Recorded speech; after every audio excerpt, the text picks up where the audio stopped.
The federal government and 5 state governments in Australia have now apologised for forced adoption from mothers in the 1950s, 60s and 70s. During those times there was the belief that young and unmarried women were incapable of parenting. Today it is parents with intellectual disabilities who face the consequences associated with being labelled unfit and incapable of parenting. University of Sydney website. I'm a mother. I'm a mother. I'm a mother. I'm a dad. We are the Powerful Parents Self-Advocacy Group. The Powerful Parents Self-Advocacy Group proudly presents How Would You Feel? I'm Susan, I'm a mother. I have a 4.5-year-old little girl. She's a monkey. She lives at home with her paternal grandmother, not me, and I love my daughter.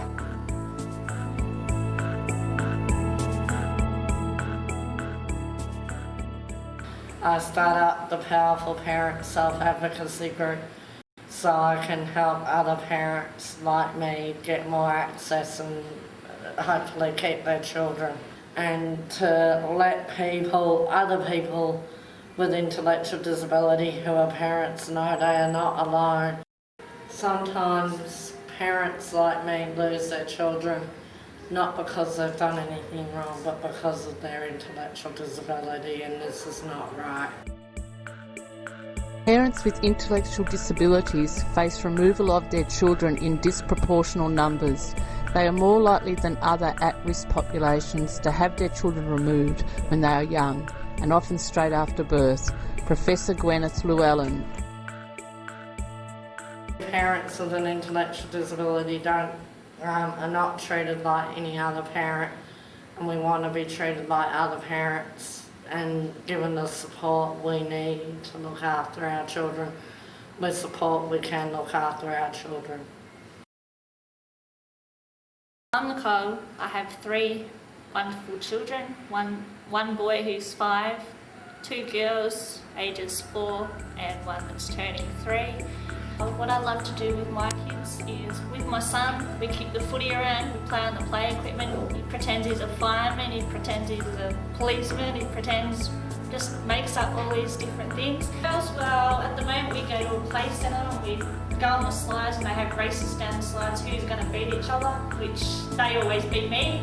I get stuck halfway, but the youngest one laughs at you and she thinks it's funny, and then she'll have days where she ignores you and you tell her you don't ignore me and she just laughs at you. And they're just really gorgeous kids and I love them. When it comes to accesses, I see one once a month, which is my boy. I see the girls once a fortnight, which isn't very long. 2 hours for each access, which is not long enough to actually be a parent and get to know the understanding of being a parent to your own child if you've got someone else basically looking after them. There is very little evidence anywhere in the world that parents with intellectual disabilities abuse their children.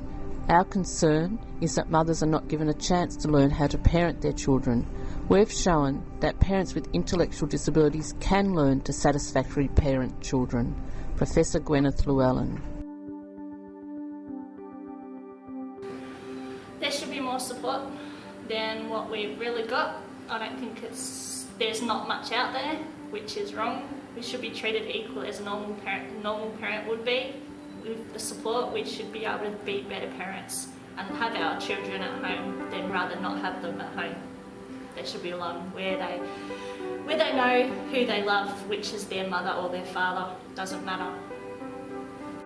I feel really sad most times. I go through ups and downs, but in any case, you still love your children no matter what, but it's the hardest part when you get them taken off you. How would you feel? My name's Andrew. I've got a son who's 4. I enjoy taking him for train rides from Ghana to Pakenham and coming back, and we have donuts, milkshakes, and she help around was to window shopping or look at things she likes. I only see my son once a fortnight and need more time because every time see him and when it's time to go, I miss him very, very much. How would you feel you saw your kids only once a fortnight? I have 4 children. My 2 youngest are 3 and 2. They've just recently been taken off me. What I love about my children is the laughter, playing bubbles, going to the park, just all those little things that you miss when they're not at home and you don't get to see them all the time.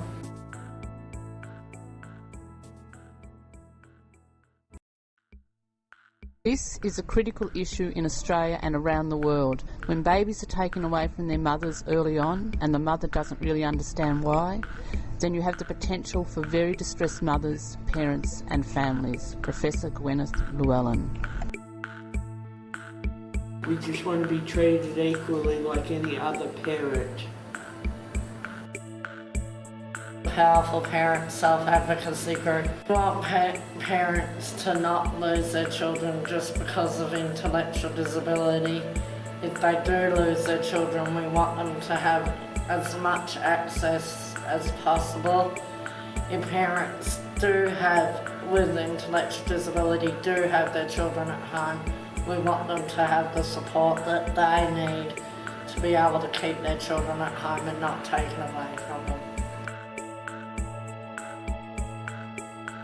I started the Powerful Parenting Advocacy Group because I needed the support of people with an intellectual disability and so that I can understand not just what I'm going through but what other people with disability are going through.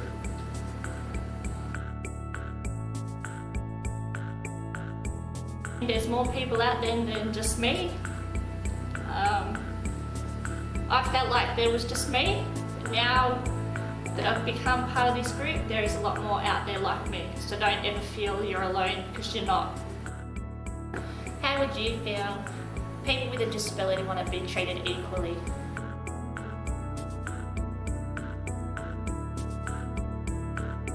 The United Nations Convention on the Rights of Persons with Disabilities, Article 23 states, "In no case shall a child be separated from parents on the basis of disability of either the child or one or both of the parents." Produced by the Powerful Parent Self-Advocacy Group in partnership with the Self-Advocacy Resource Unit. Let's work together for change.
Parents with intellectual disabilities face removal of their children in disproportional numbers.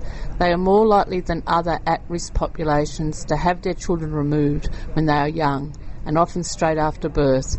Professor Gwyneth Llewellyn.